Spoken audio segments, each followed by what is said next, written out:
이사야 6장입니다.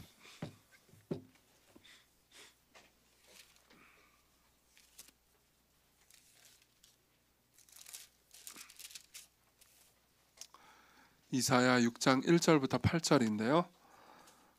제가 가지고 있는 성경으로는 구약성경 1091페이지입니다. 이사야 6장 1절부터 8절.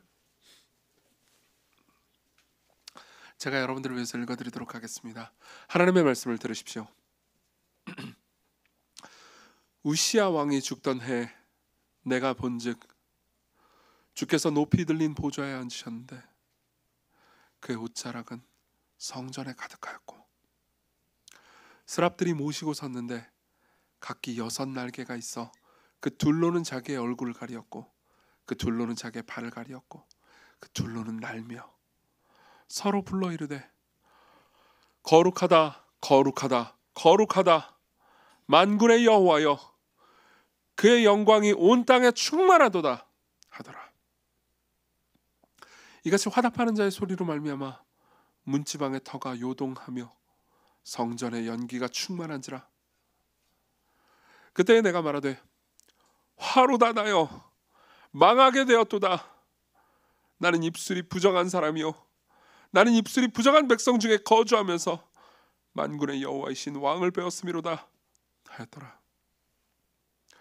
그때 그 스랍 중에 하나가 부젓가락으로 제단에서 집은 바 핀 숯을 손에 가지고 내게로 날아와서 그것을 내 입술에 대며 이르되 보라 이것이 네 입에 닿았으니 네 악이 제하여졌고 내 죄가 사하여졌느니라 하더라. 내가 또 주의 목소리를 들으니 주께서 이르시되 내가 누구를 보내며 누가 우리를 위하여 갈꼬 하시니 그때 내가 이르되 내가 여기 있나이다 나를 보내소서 하였더니 아멘. 우리는 시광의 비전이라는 주제로 7번째 설교를 듣고 있습니다. 시광교회라는 이름의 시광이라는 말은요, 그러니까 영광을 보다라는 의미입니다. 영광을 보다, 볼시의 빛광자죠. 이 교회 이름에는 그러니까 이런 게 담겨 있습니다. 이 교회가 하나님의 영광을 계속해서 드러내기를 바란다라는 소망과 동시에 이 교회의 구성원들이 여러분들이 계속해서 하나님의 영광을 보고 그 영광을 세상에 드러내기를 바란다라는 그런 소망을 담고 있는 거죠. 그리고 그런 의미에서 그러니까 우리가 읽은 이 본문은 굉장히 중요한 것 같습니다. 왜냐하면 이 본문은 이사야가 하나님의 영광을 보는 장면이기 때문입니다. 이사야는 이제 구약 시대 선지자, 사람 이름입니다. 선지자입니다. 그리고 이 이사야는요, 그러니까 이제 성전에 가서 하나님의 영광을 봅니다. 아마 평상시처럼 성전에 그냥 기도하러 들락날락했을 겁니다.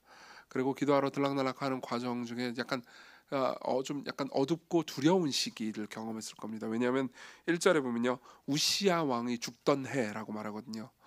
우시야 왕은 52년 동안 유다를 통치했고요. 그리고 대단히 선하고 지혜로운 왕이었습니다. 그러니까 선왕에 가까웠죠. 그리고 이 사람은 경건한 왕이었기 때문에 이때 유다는 특별한 어려움 없이 고통 없이 잘 지내올 수 있었습니다. 근데도 불구하고 이 시기에 점점 백성은 이제 안락에 함몰된 나머지 서서히 타락해갔고, 그리고 이제 이 우시야 왕 본인도 이제 말년에 자기는 절대 할 수 없는 일, 그러니까 제사장만 할 수 있는, 왕은 절대로 해서는 안 되는 성전에 가서 제사를 지내다가 이건 굉장히 큰 월권이었죠. 죽게 됩니다. 그리고 이 모든 과정들을 겪고 나서 이제 왕이 죽으니까 나라는 굉장히 어려움에 빠졌겠죠. 여러분들도 그럴 겁니다. 제가 만일 뭐 은퇴를 한다거나 뭐 죽는다거나 그럴 수 있잖아요. 그러면은 물론 이제 좋아하실 분들 계실 수 있어요. 그건 이해합니다. 그렇지만 아마 대다수는 굉장히 혼란에 빠질 겁니다. 두려워하게 되겠죠. 그렇죠? 그런 것처럼 그때 당시 52년이나 왕을 통치했던 선한 왕이 갑자기 이제 죽어버리니까는 사람들은 두려워했을 겁니다. 그리고 이사야도요, 계속해서 성전에 가서 기도하면서 도대체 이 과정 중에 하나님의 뜻이 무엇인지, 하나님께서는 어디 계신지를 찾고 있었을 겁니다. 그리고 그때 하나님께서 나타나시죠. 1절에 보면요, 이사야 왕이 죽던 해에 내가 본즉 주께서 높이 들린 보좌에 앉으셨는데 그의 옷자락이 성전에 가득했다고 말합니다. 옷자락이 성전에 가득했다는 건 뭘 의미합니까? 이건 그냥 굉장히 고도의 메타포입니다. 은유입니다. 그러니까 그분이 너무 아름다우시다라는 것을, 그분의 옷이 원래 크다 이런 의미가 아닙니다. 그분이 너무 아름다우시다는 것, 그분이 인간의 생각과 지성으로 감히 가늠하기 어려울 정도로 아름다우시다라는 것을 이렇게 표현을 해주는 거죠. 그리고 이때 이사야는요, 하나님의 영광을 보고 삶이 변화되죠. 이게 이제 이사야의 가장 유명한 장면 중에 하나입니다. 하나님의 영광은 여러분들을 변화시킵니다. 하나님의 영광은 여러분들을 가만히 있게 놔두지 않습니다. 무언가 여러분들에게 엄청난 영향을 미치게 되죠. 어떻게 됩니까? 저는요, 이 본문을 통해서요, 그러니까 네 가지 이야기를, 오늘은 4대지긴 하지만 설교는 비슷하게 끝날 거예요. 네 가지 이야기를 할 겁니다. 첫 번째로는요, 하나님의 영광은 우리를 찬양하게 만든다는 것. 그리고 두 번째로는 하나님의 영광이 우리를 회개하게 한다는 것. 그리고 하나님의 영광은 우리를 치료한다는 것. 그리고 마지막으로 하나님의 영광은 우리를 기꺼이 하나님의 뜻대로 자원하게 한다는 것. 이걸 보도록 하겠습니다. 하나씩 보도록 하죠. 먼저 하나님의 영광이 우리를 찬양하게 한다는 겁니다. 어떤 분들은 이렇게 생각할지 모르겠습니다. 오늘 설교는 지루하겠군, 이렇게 생각할지 모르겠습니다. 왜냐하면 주제가, 제목도 하나님의 영광이에요. 뭔가 형이상학적이고 추상적으로 느껴지지 않습니까? 그러니까 정말 많은 사람들이 하나님의 영광, 특히 영광이라는 말을 형이상학적으로 그리고 추상적으로 느낍니다. 그리고 이거는 정말 내 삶과 직접적인 관계가 없어, 지루하겠군, 이런 생각이 들 수 있습니다. 제가 장담할 수 있는 게 있는데, 오늘 분명히 그 유튜브 썸네일에 하나님의 영광하고 제목이 올라갈 거 아니에요. 그렇죠? 아마도 오늘 설교 조회수가 좀 떨어질 겁니다. 뭐 어떻게 사람을 변화시키는가 이런 거는요, 막 3,000회가 넘어요. 이런 변화시키고 싶잖아요. 뭐 음욕 이런 거는 막 2,000회가 넘습니다. 그 당장 이제 성에 대해서, 그러니까 이제 실용적으로 느껴지잖아요. 근데 하나님의 영광, 이건 전혀 실용적으로 느껴지지 않습니다. 그렇기 때문에 우리와 굉장히 멀어 보입니다. 그러니까 굉장히 지루한 거라고 생각하기 쉽죠. 실제로 여기 앉아 있는 분들 중에서도요, 오늘 주제가 하나님의 영광이야, 잘못 왔군, 이렇게 생각하는 분들이 계실지도 모르겠습니다.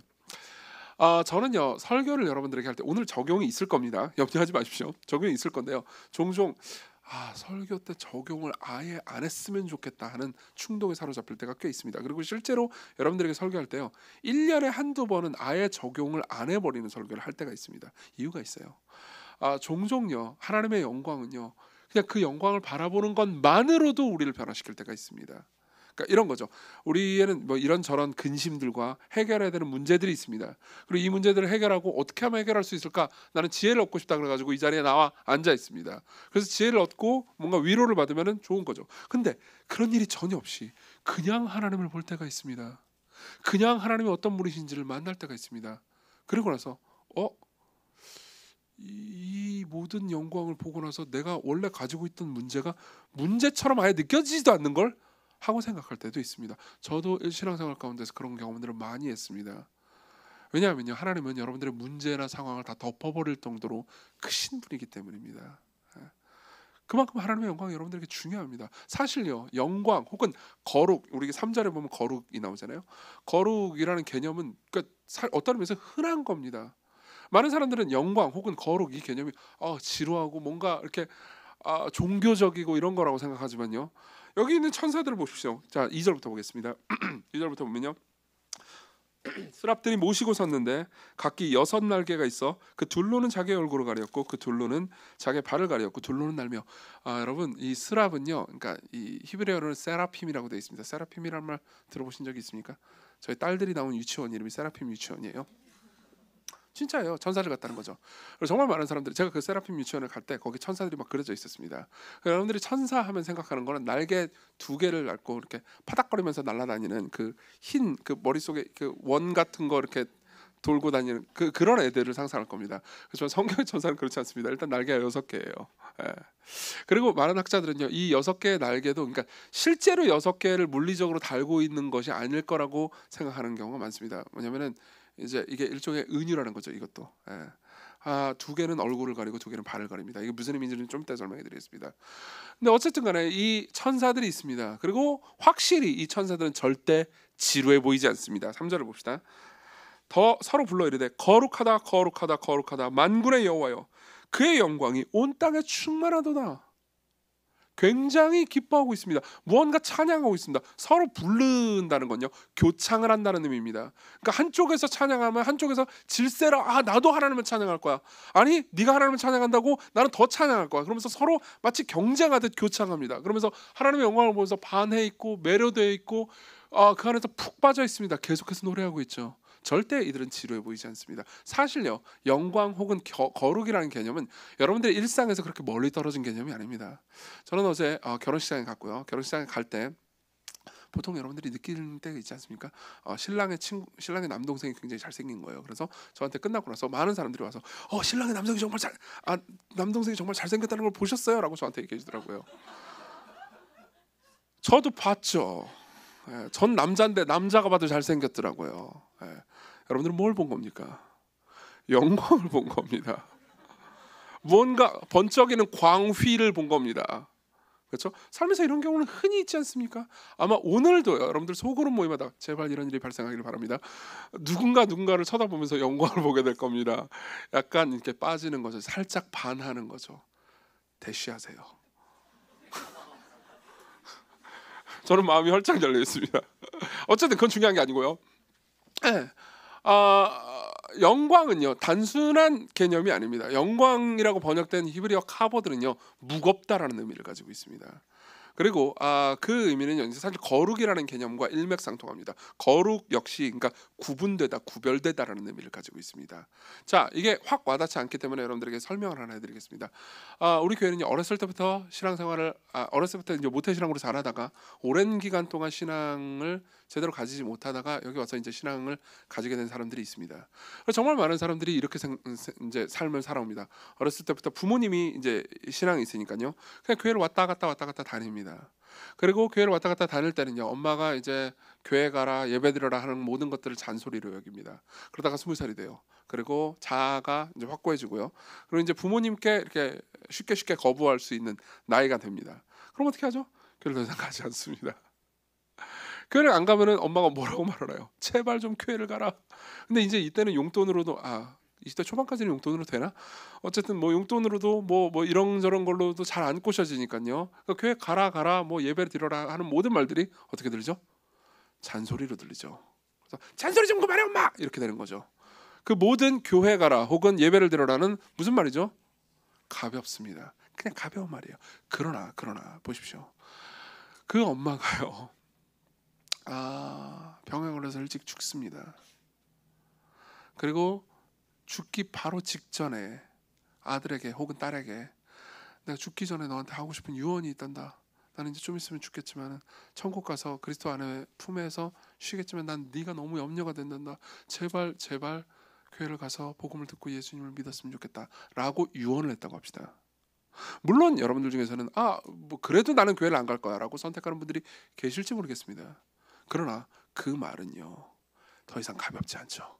죽기 전에 한 말인데 어떻게 그게 가볍겠습니까? 똑같은 말이지만 교회 가라라는 말이요, 그 이전엔 잔소리 들리지만 그 다음에는 무거워집니다. 똑같은 그냥 음가와 문장으로는 똑같은 말입니다. 교회 가라, 그죠? 그러나 다른 뭔가 구별된 말입니다. 그죠?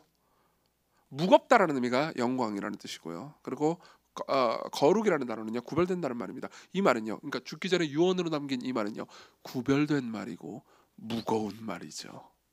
그렇죠? 이게 바로 거룩 혹은 영광이라는 말의 의미입니다. 보세요, 천사들은 뭐라고 말합니까? 3절에서 거룩하다 3번을 말합니다. 여러분 그걸 아십니까? 히브리어에는요, 그러니까 그 형용사가 그렇게 많이 발달하지 않았습니다. 우리나라 말은 형용사가 굉장히 많이 발달했습니다. 그렇죠? 뭐 아주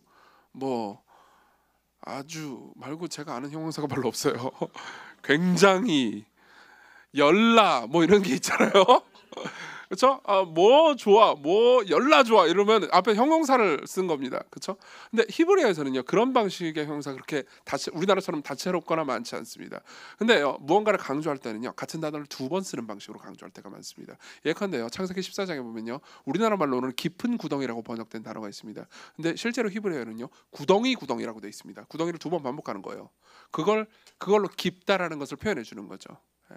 열왕기하 25장에 보면은요 순금이라고 번역된다고 했습니다. 근데 실제로 히브리어는요 금금이라고 번역되어 있습니다. 금을 두 번 쓴 거예요. 그러면서 순도를 말해주는 거죠. 히브리어는 보통 이런 식으로 무언가를 강조합니다.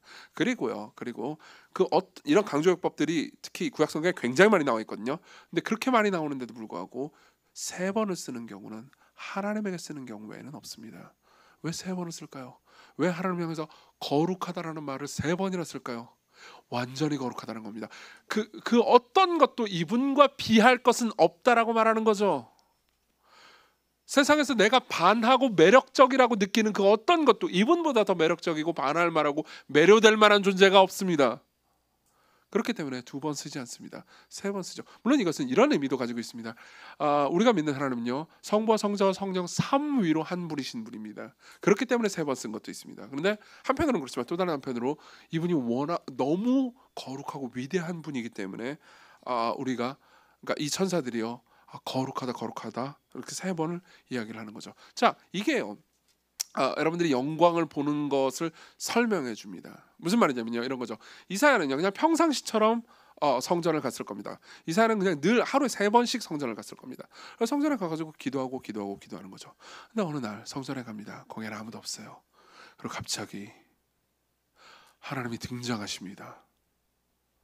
그리고 그 이전에 이사야는요 구약 성경을 통해서 하나님을 굉장히 많이 알고 듣고 했지만은 한 번도 하나님을 실제적인 분으로 본 적이 없습니다. 근데 이때 하나님을 볼 때 이사야는요 완전히 압도되는 거죠. 심지어 천사들마저도 그분을 볼 때 마음이 압도됩니다. 천사들도요 서로를 보면서 아름답게 느낄 겁니다. 그렇죠? 천사들은 얼마나 아름다운지 서로를 보면서 반하고 매료될 겁니다. 그러나 그 천사들도 하나님을 볼 때는 다릅니다. 솔직히 여러분들도 생각해 보시죠. 여러분들끼리 서로 좋아하고 사랑하고 아끼고 좋지 않습니까? 매력적이라고 느끼고 매료되지 않습니까? 그러나 하나님을 볼 때는 달라집니다. 여러분들도 이사야와 똑같을 수 있습니다. 그냥 어느 날 별 기대 없이 교회를 옵니다. 어느 날 별 기대 없이 오늘도 1시간은 넘기지 않았으면 좋겠다 설교를. 그런 마음을 가지고 그냥 와서 앉아 있습니다. 그리고 설교를 듣는데 그냥 평상시에는 잔소리로 들리던 그 말들이요 갑자기 무거워지는 거죠. 갑자기 여러분들을 장악하기 시작합니다. 저 이야기들이 내가 알고 있는 그 어떤 현실보다도 진짜 현실로 느껴지기 시작합니다. 어떤 일이 일어난 겁니까? 여러분들은 하나님의 영광을 흘낏 본 겁니다. 이사야가 경험한 걸 여러분들도 경험하는 거죠. 그때 여러분들은요 더 이상 지루하다고 느끼지 않습니다. 정말 많은 사람들은요 이렇게 오해합니다. 착한 것을요 지루하다고 생각합니다. 여러분들 그렇지 않습니까? 착한 것, 선한 것은 지루하고요. 그리고 악한 것은요 뭔가 나쁘긴 하지만 매력적이라고 느끼는 경우가 많죠. 요즘은 그런 말 잘 안 쓰지만 여러분 옛날도 한 몇 년 전인 것 같아요. 나쁜 남자라는 말이 좀 유행한 적이 있습니다. 그렇죠? 저 사람 나쁜 남자야. 그러면 그냥 저 사람은 성깔이 더럽다 이런 말이 아니잖아요. 뭔가 싸가지는 없지만 잘생기고 매력적이고 근데 나쁘게 말하면 뭔가 매력적으로도 느껴지는 그런 거 있잖아요. 그리고 뭐 정말 많은 배우들도요 그냥 계속해서 선역만 하는 것을 좋아하지 않습니다. 악역을 한 번은 하고 싶어요. 그렇죠?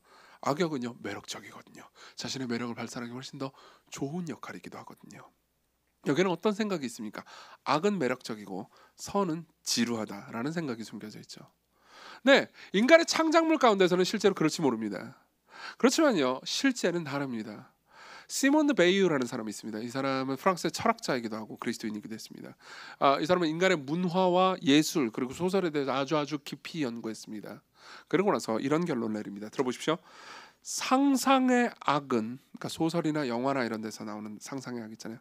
상상의 악은 낭만적이고 다양하고 실제의 악은 음산하고 단조로우며 쌍막하고 지루하다. 실제의 악은 지루하다는 거예요. 상상에서는 지루하지만 실제에서는 언제나 새롭고 놀라우며 매혹적일 수밖에 없다. 이렇게 말합니다. 왜 그럴까요? 예를 한번 들어볼까요? 여러분들은 단박에 이해할 수 있을 겁니다. 자, 봅시다. 성경이 말하는 악은요, 악의 본질은요, 자기중심성입니다. 늘 자기중심적인 것을 악이라고 부릅니다. 그리고 자기중심적의 극을 우리는 교만이라고 부르고요. 그리고 교만한 사람들이 계속해서 나쁜 악들을 저지르는 거죠. 자, 한번 상상해 보십시오. 여러분들이 이미 경험 가운데서 알 겁니다. 너무너무 자기중심적인 사람과 1시간 동안 대화를 한다고 합시다. 그 사람은요 너무너무 자기중심적이기 때문에 여러분들이 그 말을 잘 듣고 있는지, 그 말에 어떤 영향을 받는지 그런 거에 관심도 없습니다. 그러니까 지 하고 싶은 말을 다 해요. 여러분들이 여성인데 여성 차별적인 말을 합니다. 여러분들이 남성인데 남성 차별적인 말을 합니다. 혹은 여러분들이 무슨 그 어떤 직업을 가지고 있는데 그 직업에 대한 차별적인 말을, 내가 기분 나빠할 거에 대해서 생각도 안 하고 지 하고 싶은 얘기를 계속해서 떠들고 있습니다. 나의 관심사라 내가 뭘 먹고 싶은지 뭘 하고 싶은지에 대해서 전혀 관심이 없습니다. 계속해서 1시간 내내 자기 자랑해요. 여러분 어떻겠어요? 악이고요. 이건 악이죠? 그리고요, 지루하죠. 1시간이 영원같이 느껴질걸요. 맞죠? 그러나 실제의 선을 한번 생각해 보십시오. 별로 자기중심적이지 않은 사람이에요. 여러분들은 섬세하고 사력 있게 배려할 줄 아는 사람입니다. 대화를 하면서요, 계속 여러분들에게 질문도 합니다. 여러분들의 말을 잘 들어주고 거기에 대해서 대답해주는 방식으로 대화를 이끌어갑니다. 그런 사람들을 만나면요, 이걸 선이라고 부르죠. 자기중심적에서 벗어났죠, 이 사람은. 그런 사람을 보면요, 여러분 어떻게 느끼시겠습니까? 네, 시간 가는 줄 모를 겁니다. 절대 지루하지 않죠. 제가 여러분들에게 설교를 합니다. 근데 여러분들이 듣든 말든 졸든 말든 아무것도 신경 쓰지 말고 예화나 뭐 이런 얘기 전혀 하지 않고 내가 만든 설교문을요, 니들이 듣든 말든 나는 하나님의 말씀을 전하겠다 그러면서 계속해서 읽고 있습니다. 1시간 30분 동안요. 여러분들은요, 여기서 영원을 맛보게 되죠. 안 그렇습니까? 네. 실제의 선은 매력적입니다. 실제의 악은요, 지루하죠. 보세요. 이 천사들과 이사야는요, 실제의 선, 아니 선 중의 선, 선의 가장 위대한 모습을 보고 있습니다. 하나님을 보고 있습니다. 그리고 이사야는요, 언어의 한계 때문에 그냥 이렇게밖에 표현할 수가 없습니다. 높이 들린 보좌에 앉으셨는데 그의 옷자락이 성전에 가득했다고요. 이렇게밖에 표현할 수가 없어요. 그분이 이사야가 만난 하나님, 선하신 하나님은요, 언어로 필설로 표현할 수가 없을 정도로 아름답습니다. 그냥 이렇게 표현할 뿐이에요. 성경의 많은 부분이 그렇다는 것을 알고 계십니까? 성경의 많은 부분이요, 어떤 식으로 하나님을 묘사해도 그 정도의 묘사는 인간한테도 있는 경우가 많거든요. 그냥 선하다. 여러분들 친구 중에 선한 사람 있잖아요. 그냥 아름답다. 여러분 바로 옆에 있는 사람 중에서도 아름다운 사람 있잖아요. 쓰다 표현이 불가능합니다. 그때 쓰는 말이 뭡니까? 거룩하다, 거룩하다, 거룩하다. 그리고 그 압도적인 선 앞에 섰을 때요, 천사들은 찬양하고 이사야는 압도됩니다. 그렇죠? 그때 나오는 게 뭐죠? 찬양이죠. 찬양이죠. 하나님, 당신은 내가 만난 그 누구보다도 더 아름다운 분입니다. 당신은 거룩하십니다. 하나님의 영광은요, 여러분들을 찬양하게 만듭니다. 두 번째로 넘어가죠. 하나님의 영광은 우리를 회개하게 합니다. 2절을 보면요, 아까 2절을 우리가 봤지만요, 천사가요, 날개가 6개가 있습니다. 그렇죠? 그리고 2개는 얼굴을 가리고요, 2개는 발을 가립니다. 이건 무슨 의미일까요? 고대 근동의 문헌들을 연구하는 학자들은 특히 알렉 모티어라는 구약학자가 있습니다. 이 사람은 이 본문의 의미에 대해서 상세하게 주석을 합니다. 그러면서 이렇게 얘기하는 거죠. 얼굴을 가린다는 건요, 당신이 너무 위대한 빛이기 때문에 내가 당신을 감히 쳐다볼 수조차 없습니다 라고 고백하는 것과 같습니다. 천사들은 죄가 없습니다. 천사들은 깨끗한 존재입니다. 그럼에도 불구하고 하나님을 볼 때요, 감히 쳐다도 볼 수 없을 정도로 아름답고 위대하다고 느끼는 겁니다. 사실 우리나라도요, 조선시대 같은 경우에는 왕을 볼 때, 그러니까 어떤 신하라 하더라도 왕을 얼굴을 엎드려 가지고 똑바로 쳐다볼 수 없습니다. 왕이 허락을 해야 쳐다볼 수가 있죠. 그것과 비슷합니다. 자발적으로 천사는요, 자기 얼굴을 가리죠. 그뿐 아닙니다. 발도 가립니다. 발은 왜 가리는 겁니까? 알렉 모티어는 이렇게 얘기합니다. 고대 근동에서 발이라는 것은 주도성을 상징한다고 말합니다. 내가 원하는 걸 어디로 가야겠다고 결정을 하면 그쪽으로 발을 움직이잖아요. 그렇죠? 내가 이 길로 가야겠다라고 결정하면 그쪽으로 우리의 발을 움직입니다. 근데 그 발을 가린다는 건 뭘 의미합니까? 내가 원하는 대로 걷지 않겠습니다. 내가 원하는 대로 행하지 않겠습니다. 내가 원하는 대로 결정하지 않겠습니다 라고 말하는 겁니다. 하나님이 원하시는 대로, 하나님이 이끄시는 대로, 하나님이 인도하시는 대로 내 삶이 걸어갑니다. 이런 의미입니다. 그렇죠? 천사들조차, 죄가 없는 천사들조차 하나님을 이렇게 여깁니다. 그러면요, 죄가 있는 이사야는 어떨까요? 죄인인 이사야를 어떻게 말하는 걸까요? 보십시오. 그렇게 하나님을 천사들이 막 찬양하니까요, 이사야는 이렇게 말한 겁니다. 5절입니다. 같이 읽어봅시다. 5절입니다. 시작. 그때 내가 말하되 화로다 나여 망하게 되었도다.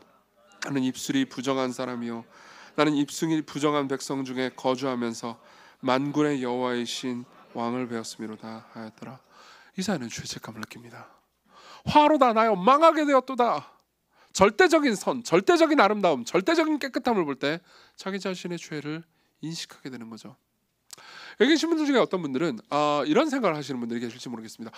기독교는 너무 죄책감을 강조한다. 기독교는 너무 죄 하면서 사람들을 주눅들게 만들고 우울하게 만들고, 그것 때문에 기독교 지도자들은 사람들을 통제하려고 든다라고 오해하는 분들이 계실지 모르겠습니다. 실제로 이렇게 생각했던 사람이 있습니다. 프리드리히 니체죠. 니체를 여러분들이 읽어보신 적은 별로 없겠지만 어쨌든 간에 니체는 유명한 사람이니까 잘 알 겁니다. 이 사람이 쓴 책 중에서 도덕의 계보라는 책이 있습니다. 거기 보면요, 한 챕터를 할애해서요, 그러니까 종교와 기독교에 대해서 비판하는 내용이 있습니다. 그리고 거기는 그 책은 이렇게 얘기해 줍니다. 그러니까 많은 종교인들, 성직자들, 기독교인들은 사람들에게 자꾸 죄책감을 강요한다는 거죠. 죄가 이건 죄고 저건 죄고 저것도 죄고 저것도 죄니까 너희들은 죄인들이고, 그러니까는 함부로 굴지 말고 만일 구원을 받고 싶다면 내 말을 잘 들어라 하면서 사람들을 통제하고 컨트롤하려는 수단으로 죄책감을 이용한다고 말합니다. 그리고요, 니체뿐만 아니라 그 이외에 많은 사람들도, 실제로 여러분들도요 그렇게 생각하는 분들이 계실지 모르겠습니다. 기독교는요, 사람들을 계속해서 거의 매주 1시간 넘는 설교를 하면서 사람들을 가스라이팅하는 종교라고 생각하는 거죠. 과연 그럴까요? 무슨 말이냐면요, 기독교가 사람들에게 죄 했기 때문에 사람들이 죄책감을 느끼는 걸까요? 아니요, 그렇지 않을 겁니다. 제가 며칠 전에도 인용했지만요, 장폴 사르트라는 사람이 있습니다. 이 사람도 역시 철학자고요. 이 사람은 무신론자입니다. 실존주의자고요. 근데 이 사람이 쓴 책 중에서요, 존재와 무라는 책이 있습니다. 존재와 무라는 책이 있는데 거기 보면 재밌는 이야기 예화가 하나 등장합니다. 거기 보면요, 이제 어떤 한 사람이요, 그러니까 저 방 너머에 있는 어떤 사람을 열쇠 구멍으로 몰래 훔쳐보는 장면이 등장합니다. 열쇠 구멍으로 보면요, 생각해보세요. 누군가를 열쇠 구멍으로 저 방 안에 있는 사람이 뭐 하는지를 계속 훔쳐본다고 생각해보세요. 그럼 그 사람이 무슨 잘못을 저지르는지, 혹은 그 사람이 무슨 부끄러운 일을 하는지 다 알 수 있지 않겠습니까? 그죠? 그러면요, 재밌는 거죠. 그래서 그 열쇠 구멍으로 그걸 쳐다보는 사람이요, 계속해서 재밌어합니다. 그러다가 이 열쇠 구멍으로 옆방을 쳐다보는 그 사람이요, 문득 알게 되는 게 하나 있습니다. 뭐냐면요, 바로 옆방에 있는 사람이, 그 사람도 열쇠 구멍을 통해서 내가 열쇠 구멍으로 다른 사람을 쳐다보고 있는 걸 쳐다보고 있었다는 걸 알게 되죠. 그리고 어떻게 되죠? 심하게 부끄러움을 느낍니다. 갑자기 몰려오는 죄책감을 견뎌내지 못합니다. 뭘 얘기하고 싶은 걸까요? 사르트르는요, 우리 모든 인간이 다 이와 같다고 말하는 겁니다. 종교가 있든 없든. 물론 사르트르는 거기에 대해서 종교를 가져야 한다고 말하지는 않습니다. 하지만요, 생각해 보십시오. 이건 여러분들 모두가 다 공감하는 걸 겁니다. 우리 모두는요, 죄책감을 가지고 있습니다. 누구가 죄책감을 줬기 때문에 죄책감을 가지는 게 아니고 그냥 여러분들은 죄책감을 느낍니다. 생각해 보십시오. 여러분들의 부모가 별로인 사람이라고 합시다. 여러분들에게 그렇게 사랑을 주지도 않았습니다. 뭐 솔직히 소위 말해서 부모 노릇을 그렇게 제대로 하지도 않은 사람이었다고 합시다. 그리고 사실 여러분들의 삶을 많이 고통스럽게 했습니다. 그리고 여러분들도요, 삶을 살면서 부모에게 그다지 효도하지도 않고 관심도 없었다고 합시다. 대충 그냥 할 도리만 하고 살거나 그 이하로 하면서 삶을 살았습니다. 그러다가 부모가 죽었습니다. 부모님이 돌아가셨어요. 자, 퀴즈. 여러분들은 죄책감을 안 느낄 수 있을까요? 아니요. 장담컨대 여러분들은 반드시 죄책감을 느낄 겁니다. 반드시요. 어떻게 그렇게 장담하냐고요? 저는요, 그런 가정에서 삶을 살다가 부모님이 돌아가시고 나서 죄책감을 느껴서 제 앞에서 우는 사람들을 여럿 보았습니다. 단 한 명도 죄책감을 안 느낀 걸 본 적이 없습니다. 처음에는 죄책감이 전혀 없고 그냥 잘 죽었다는 식으로 말하던 그 사람도요, 대화가 깊어지면요, 자기 안에 있는 것들이 나오기 시작합니다. 여러분 생각하세요. 이게 가스라이팅 당해가지고 죄책감을 느끼는 거라고 생각하십니까? 아니요. 생각해보면요, 여러분들은 누군가에게 죄책감을 강요당해서 죄책감을 느끼는 게 아닙니다. 삶에서 여러분들이 하는 정말 많은 행동 중에 너무 많은 것들이요, 죄책감 때문에 하는 겁니다. 그렇게 친하지 않은, 그렇다고 모르는 사이도 절대 아닌 직장 동료나 학교 친구나 교회 친구가 있습니다. 그 사람이 병원에 입원했습니다. 그럼 여러분들은 고민합니다. 문병을 가야 하나 말아야 하나. 그러다가 문병을 가기로 합니다. 왜요? 왜 그랬을까요? 왜 여러분들은 문병을 가는 거죠? 죄책감 때문에요. 운명을 안 가면 욕먹고 싶지 않으니까요. 그 사람은 결혼을 합니다. 왜 갑니까? 죄책감 때문에요. 그 사람이 부모님이나 아니면 뭐 누가 죽었습니다. 그래서 장례식 갑니다. 왜요? 죄책감 때문에요. 우리는 수만 가지, 5만 가지 일들을요, 죄책감을 없애기 위해서, 스스로를 정당화하기 위해서 합니다. 팀 켈러의 말을 들어보십시오. 왜 수많은 사람이 성공을 하고 죽도록 일하는 걸까? 왜 어떤 이들은 선을 긋지 못하고 아무에게도 거절할 줄을 모르는 걸까? 왜 거절을 못 하셨나요? 네. 왜 어떤 이들은 냉담해서 진정한 우정이나 헌신된 연애 관계를 가꾸지 못하는 걸까? 왜 어떤 이들은 구원자가 되어 위기에 처한 사람을 늘 구해주려고 하는 걸까? 왜 어떤 이들은 평생 피해의식에 젖어 자신을 해친 이들을 비난하기에 여념이 없는 걸까? 왜 어떤 이들은 학대 행위를 일삼으며 남에게 당하기 전에 먼저 기선을 제압하라는 원칙대로 살아가는 걸까? 왜 어떤 이들은 열성을 다해 상대주의를 내세우며 아무도 내게 죄책감을 조장할 수 없어, 내 도덕 가치는 내가 정한다 라고 말하는 걸까? 왜 어떤 이들은 종교와 도덕주의에 푹 빠져 다른 사람의 신념이 틀렸다고 단죄하는 것일까? 왜 수많은 사람이 그게 현명하거나 옳지 않다는 내면의 목소리를 무시한 채 각종 데이트 앱을 통해 헌신 없는 성관계를 즐기려고 하는 걸까? 왜 수많은 사람이 신나게 남을 비방하며 험담을 퍼뜨리는 걸까? 간단하죠. 저놈이 나쁜 놈이야! 라고 말하면서 내가 나쁜 것을 가리고 있습니다.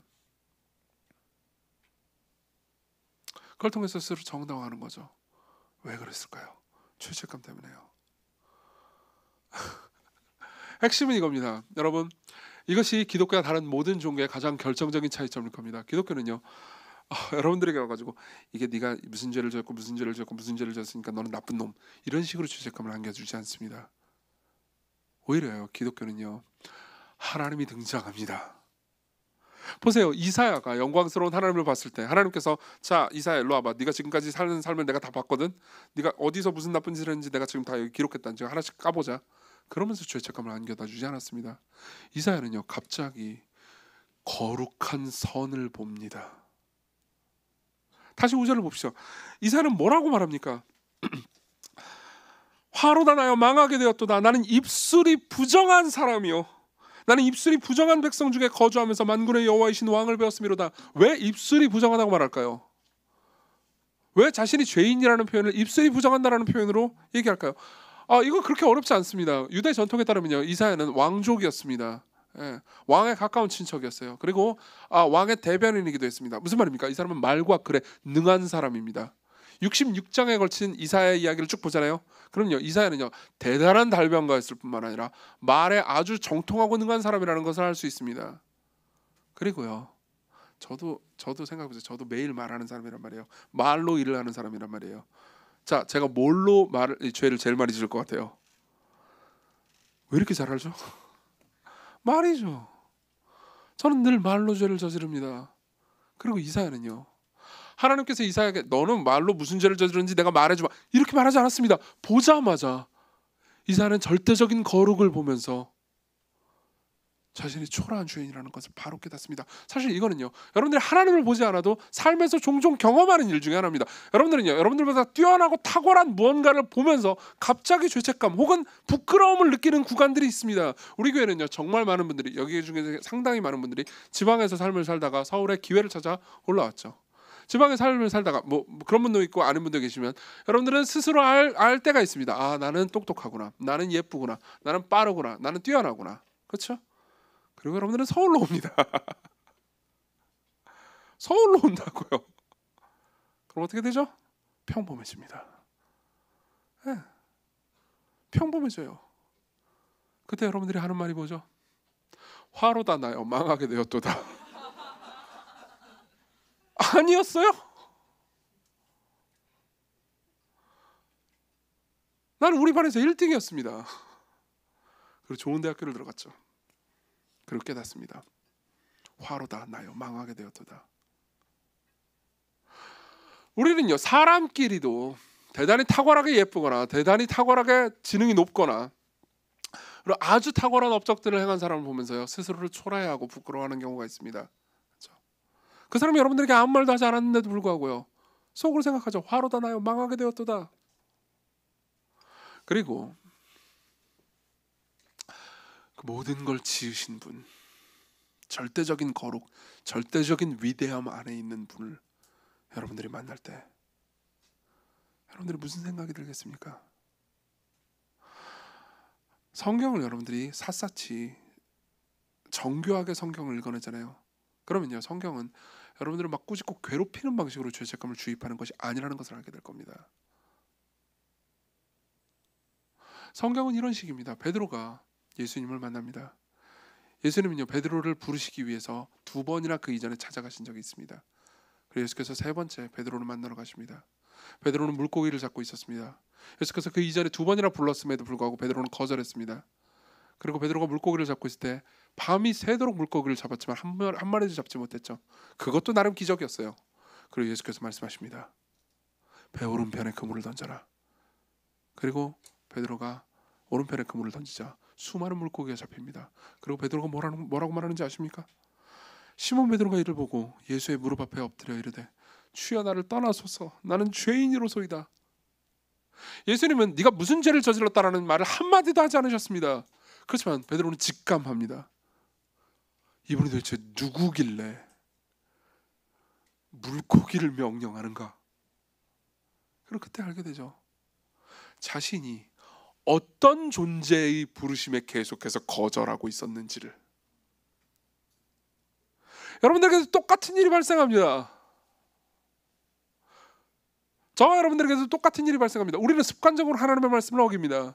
우리는 습관적으로 하나님의 말씀을 무시합니다. 그리고 거기에 대해서 별 죄책감을 느끼지 않습니다. 그러나 갑자기 하나님의 영광이 드러나죠. 하나님의 임재를 경험합니다. 그리고 뭘 생각하는지 아십니까? 내가 그동안 거절하고 무시했던 그분이 이런 분이었다니. 그리고 여러분들은 말하죠. 주여 나를 떠나소서 나는 죄인으로소이다. 욥기는 책 내내 욥은요 자신이 죄가 없다고 항변합니다. 친구들 앞에서 계속 항변합니다. 그러나 하나님의 임재를 38장부터 경험하죠. 그리고 하나님을 만나고 나서 뭐라고 말하는지 아십니까? 내가 죽게 되어 귀로 듣기만 했지만 이제는 눈으로 주를 배웁나이다. 그러므로 내가 눈으로 주의 영광을 배웠기 때문에 내가 스스로 거두어드리고 티끌과 재 가운데서 회개합니다. 여러분 생각해 보십시오. 여러분들 안에 무슨 때가 꼬질꼬질하고 막 더러운 게 묻어 있고 오물이 묻어 있다고 합시다. 그렇다 하더라도 내가 깜깜한 방 안에 있으면 내가 얼마나 더러운지 알지 못합니다. 그러나 갑자기 빛이 비칩니다. 그러면요 어떻게 되죠? 누가 여러분들에게 죄책감을 심어주지 않아도 여러분들은 자신이 죄인임을 깨닫죠. 자, 이게 여러분들이 하나님의 영광을 볼 때 여러분들 마음 가운데 일어나는 일이죠. 자, 3번째로 넘어갑니다. 그러면요 그러한 이사야는 죄책감을 느낀 이사야는 어떻게 되는 걸까요? 6, 7절을 보겠습니다. 그때 그 스랍 중에 하나가 부젓가락으로 제단에서 집은 바 핀 숯을 손에 가지고 내게로 날아와서 그것을 내 입술에 대며 이르되 보라 이것이 네 입에 닿았으니. 자 봅시다. 설명해 드릴게요. 이사야가 죄책감 가운데 화로다 나여 망하게 되었도다. 내가 내 입술로 저지른 죄가 수도 없고 끝도 없다 라고 말할 때 천사가 갑자기요 천사 중 하나가 집게로 수풀을 짚습니다. 분명히 그는 성전 안에 있었기 때문에 근처에 제단에 있었을 겁니다. 제단에는 항상 불이 피워져 있죠. 그 불은 뭡니까? 재물을 소나 양 같은 재물을 태우는 불입니다. 그리고 그 불이 얼마나 뜨거웠던지 천사마저도 손으로 짚지 못합니다. 그 불은 너무너무 뜨거운 것이기 때문에 천사마저도 손으로 짚지 못합니다. 그리고 집게를 잡아가지고 짚고 이사야에게로 가져오죠. 생각해보세요. 이사야는요 구약 성경에 있는 모든 제사법과 제의법들을 다 알고 있는 사람입니다. 그리고요 구약 성경에 여러분들이 레위기를 읽는다면요 거기에 보면요 사람들의 죄를 속죄하기 위해서 재물을 동물들을 불로 태우는 제사가 있다는 것을 알게 될 겁니다. 왜 불로 태웁니까? 이유는 간단합니다. 우리가 죄를 저질렀습니다. 우리가 하나님 앞에 악합니다. 그럼 어떻게 해야 됩니까? 하나님은 공의롭고 정의로운 분이기 때문에 우리를 처벌하셔야 됩니다. 그리고 그 처벌은 무엇입니까? 불에 타 죽는 겁니다. 지옥의 불길 아래 있는 거죠. 그것을 표현해주고 나타내주기 위해서 성경은요 특히 레위기에는요 제사법들을 가르쳐줍니다. 그리고 그 제사법 중에서는요 동물을 불에 태워 죽이는 제사가 있는 거죠. 그걸 통해서요 아마 이사야는 그걸 수도 없이 봤을 겁니다. 그리고 이사야가 마땅히 알았어야 되는 건 이거였습니다. 내가 원래 내 죄 때문에 저렇게 태워 죽임을 당해야 된다. 내가 그런 죄인이다. 라는 것을 배웠지만 사실 그것이 영광으로 와닿은 적, 무겁게 와닿은 적은 없었습니다. 근데 이때 하나님의 영광을 봅니다. 이사야는 이때 하나님의 영광을 보면서 자신이 타 죽어 마땅한 죄인이라는 것을 깨닫기 시작합니다. 그리고 드디어 그 천사가요, 숯을 들고 나에게로 옵니다. 어떤 생각이 들까요? 이제 내가 다 죽는구나. 이제 저 천사가 나를 지옥으로 보내는구나. 맞아, 내가 마땅히 타 죽어야 돼. 내가 저 소나 양이 아니고 내가 마땅히 타 죽어야 되는, 내가 내 입술로 평생토록 저지른 죄 때문에 마땅히 타 죽어야 하는 죄인이구나 라고 생각하는 그때 천사가 집게를 가지고 숯을 가지고 내 입술로 다가옵니다. 아, 입부터 찢어 죽이겠구나. 그리고 입술을 닫습니다. 놀랍게도 그 불은 아마 뜨겁지 않았을 겁니다. 엄청나게 뜨거운 불이지만 그 불이 입에 닿았을 때 이사야가 타 죽는 게 아니고요, 이런 말을 듣죠. 그때 그 스랍 중에 하나가 그것을 내 입술에 대며 이르되 보라, 이것이 네 입에 닿았으니 네 악이 제하여졌고 네 죄가 사하여졌느니라. 왜 그렇게 됐을까요? 왜 이사야는 타 죽은 것이 아니고 오히려 깨끗해졌습니까? 왜 용서받았습니까? 구약 성경만 봐서는요, 이 사건의 전말을 다 이해할 수 없습니다. 이 이야기를 좀 더 전체적으로 보아야만 이 사건을 이해할 수 있습니다. 자, 그 뒤에 이야기를 보면요, 하나님께서 이사야를 깨끗하게 하신 다음에 이사야는요, 자신이 용서받고 사랑받았다는 것에 감격하죠. 그리고 하나님께서 말씀하십니다. 누가 우리를 위해서 갈고, 왜 우리라고 말했습니까? 삼위일체 하나님이기 때문입니다. 새 위격이신 하나님이 이렇게 말합니다. 누가 우리를 위해서 갈고? 그러니까 이사야가 말합니다. 제가 여기 있습니다. 저를 보내주소서. 그러니까 하나님께서 뭐라고 말씀하십니까? 9절 같이 읽습니다. 9절 시작. 여호와께서 이르시되 가서 이 백성에게 이르기를 너희가 듣기는 들어도 깨닫지 못할 것이요 보기는 보아도 알지 못하리라 하여. 생각해보세요. 제가 이사야한테 이렇게 말하는 겁니다. 너는 지금부터 내 말을 전할 거다. 선지자가 될 것이다. 좋아요. 저를 불러주십시오. 근데 문제는 뭐냐면 네가 선지자로서 복음을 전하잖아, 말씀을 전하잖아. 그러면 아무도 안 들을 거야. 누구도 네 말에 순종하지 않을 거다. 생각해보세요. 부르심을 받기 전부터 네 사역은 실패할 거다라고 배우고 시작을 하는 거예요. 자, 그리고 실제로 이사야의 삶은요, 그렇게 비참하고 고통스러운 삶을 살았습니다. 물론 이사야라는 책이 남아가지고 우리에게 계속해서 복음을 전해주고 있긴 하지만은요, 그때 이사야가 사는 당시에는 이사야의 말을 아무도 듣지 않았죠. 그리고 수백 년이 지납니다. 이사야가 가리키는 더 큰 이사야, 더 위대한 이사야, 예수 그리스도께서 이 땅에 오시죠. 그리고 예수께서 말씀을 전하실 때도요, 그 누구도 예수님의 말씀을 진지하게 듣지 않았습니다. 바꿔서 말해볼까요? 무겁게 듣지 않았습니다. 요한복음을 여러분들이 보면요, 요한복음 1장부터 12장까지 내내 이야기가 예수께서 어떤 기적을 행해도, 어떤 말씀을 해도, 어떤 무슨 일을 해도 사람들의 마음이 강팍하고 마음이 다치고 냉담해져서 끝끝내 죽은 나사로를 살리는 기적을 행했는데도 불구하고 사람들이 예수님을 믿지 않았다라는 것이, 그 우울한 이야기가 1장부터 12장까지 기록되어 있다는 것을 알 겁니다. 그리고 나서 요한은요, 사도 요한은요, 이렇게 결론을 내립니다.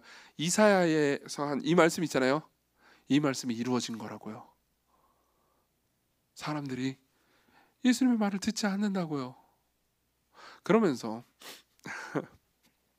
사도 요한은 뭐라고 말하는지 아십니까? 이렇게 말합니다. 사도 요한이 하는 말입니다.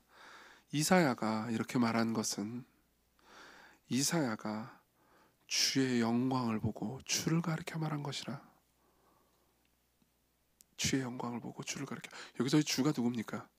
요한복음 12장에서 이 문맥 가운데서 주가 누군지 아십니까? 예수님입니다. 자, 그러면 우리는요, 퍼즐이 좀 풀리기 시작합니다. 이사야가 지금 이 성전에서, 이사야 6장에서 본 존재가 누군지 아십니까? 삼위일체 하나님 중에서 성자 하나님입니다. 예수님을 본 겁니다. 예수께서 아직 성육신 하시기 전에, 이 땅에 사람으로 오시기 전에 그분은 영광 가운데 계셨습니다. 모든 천사들이 엎드려 경배하고 얼굴과 발을 가릴 정도로 영광스러운 존재, 위대한 존재, 가까이 범접하기 어려운 위대한 존재로 계셨습니다.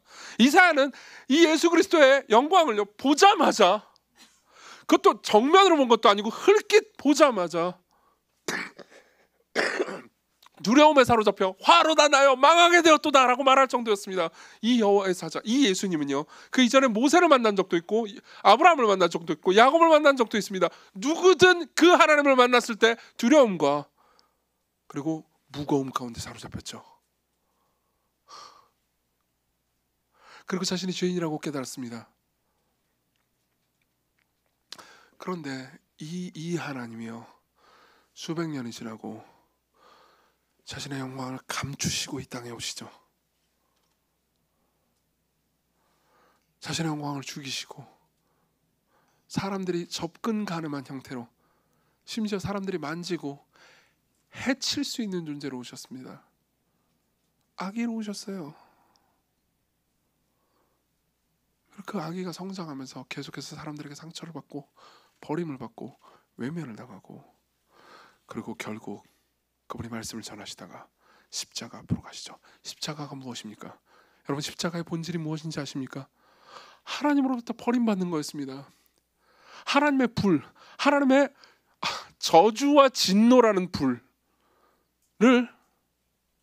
십자가에 서 계신 그분이 감당하는 거였죠. 왜 이사야가 불을 만났는데도 불구하고 이사야는 다 죽지 않았습니까? 왜 버림받지 않았습니까? 이사야가 당해야 되는 불을, 이사야가 받아야 되는 지옥의 고통을,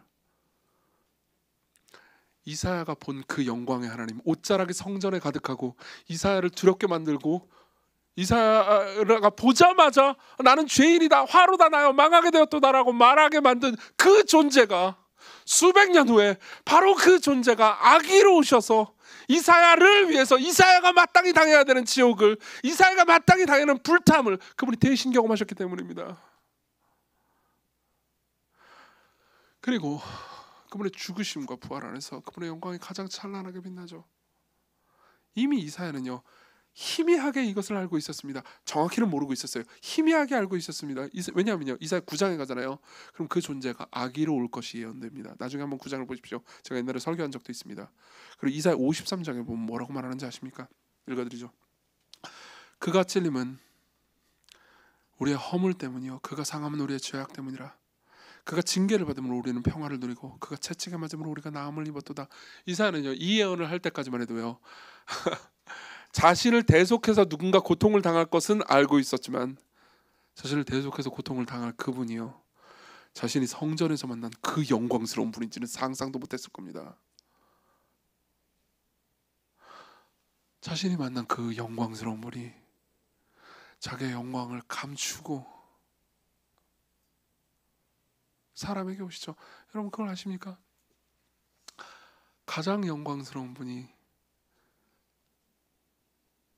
사랑하는 존재를 위해서 자신의 영광을 감추고 쉽게 해침받을 수 있는 존재로, 쉽게 당할 수 있는 존재로 낮아진 것만큼이나 영광스러운 것이 어디 있겠습니까?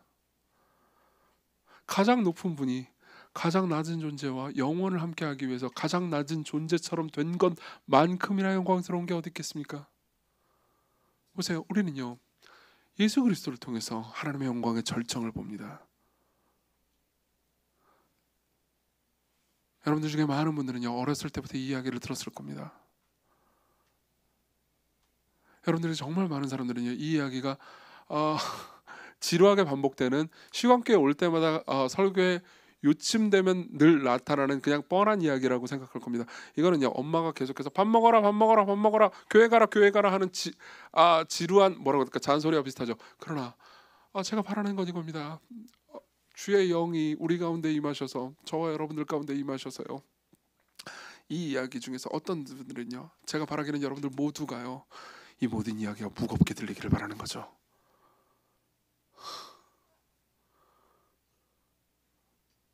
죄인들을 위해 신이 신의 불에 탔습니다. 저와 여러분들을 위해서요.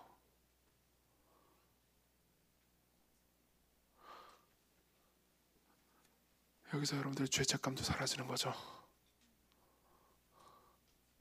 그분이 여러분들을 조건 없이 받으셨다는 사실에 여러분들의 죄책감이 죽습니다. 그럼 어떻게 됩니까? 마지막입니다. 네 번째예요. 짧게 할 겁니다. 이거는 여러분들은요 기쁨으로 주께 자기의 삶을 드리게 됩니다. 8절을 봅시다. 8절 같이 읽습니다. 시작.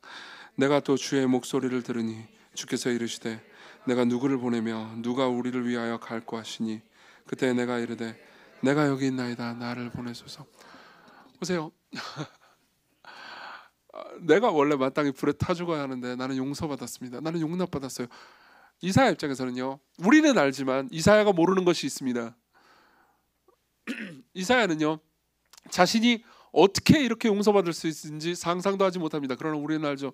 우리는요 이 말씀을 하시는 누가 우리를 위하여 가며 누가 우리를 위해서 갈고 누가 내가 누구를 보낼고 라고 말하는 그분이요 이사야를 위해서 자신의 전 존재를 바쳤다라는 것을 압니다.